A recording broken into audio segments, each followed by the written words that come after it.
महाराष्ट्राच्या संस्कृतीला जगभरात सर्वांपर्यंत पोहोचवण्याचं काम कलावंतांनी केलंय. या सर्व कलावंतांनी महाराष्ट्राच्या रसिकांची सेवा केली आहे. त्यामुळं राज्य शासनानं या कलावंतांच्या पुरस्काराच्या सन्मान निधीत दुपटीनं वाढ करण्याचा निर्णय घेतला. भविष्यात यामध्ये आणखी वाढ करण्यात येईल. त्यासोबतच वृद्ध कलावंतांच्या पेन्शन योजनेच्या निधीत वाढ करण्याचा निर्णय लवकरच घेण्यात येईल, अशी घोषणा राज्याचे सांस्कृतिक कार्यमंत्री सुधीर मुनगंटीवार यांनी केली. सांस्कृतिक कार्य विभाग आणि सांस्कृतिक कार्य संचालनालयाच्या वतीनं देण्यात येणारे ज्ञानोबा तुकाराम पुरस्कार, भारतरत्न पंडित भीमसेन जोशी शास्त्रीय संगीत जीवन गौरव पुरस्कार, नटवर्य प्रभाकर पणशीकर रंगभूमी जीवन गौरव पुरस्कार, संगीताचार्य अण्णासाहेब किर्लोस्कर संगीत रंगभूमी जीवन गौरव पुरस्कार, तमाशा सम्राज्ञी विठाबाई नारायणगावकर जीवन गौरव पुरस्कार आणि राज्य सांस्कृतिक पुरस्कार प्रदान समारंभ यशवंतराव चव्हाण प्रतिष्ठान इथं झाला. मंत्री मुनगंटीवार म्हणाले, हे सर्व कलावंत आणि त्यांची कला ही अनेक पिढ्यांचं समाधान करत आहे.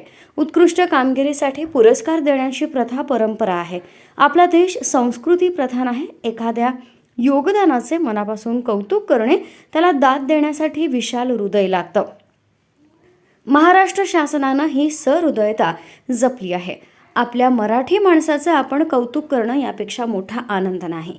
प्रत्येक व्यक्तीच्या चांगल्या कामासाठी मान्यता आणि कृतज्ञता दर्शवणारा हा सोहळा आहे, अशी भावना त्यांनी व्यक्त केली. अभिनय, लेखन, कीर्तन, प्रवचन, नृत्य, दिग्दर्शन या विविधांगी कलांनी आपला महाराष्ट्र नटलाय. महाराष्ट्राच्या सांस्कृतिक वारशाला ऐतिहासिक आणि गौरवशाली परंपरा आहे. समर्पित भावनेनं काम करणाऱ्या वृद्ध कलावंतांना राज्य शासन मदत करते. त्यासाठी असणारी वयोमर्यादा आपण 50 वर्ष इतकी ठेवली आहे. या वृद्ध कलावंतांच्या पेन्शनमध्येही आपण लवकरच वाढ करीत असल्याचं मंत्री मुनगंटीवार यांनी सांगितलं. राज्यात 75 चित्र नाट्यमंदिर बांधण्याचा निर्णय घेतला आहे. याशिवाय महासंस्कृती उत्सव घेतला. रसिकांनी जिल्ह्याच्या ठिकाणी यामध्ये घेण्यात आलेल्या कार्यक्रमांना भरभरून दाद दिली.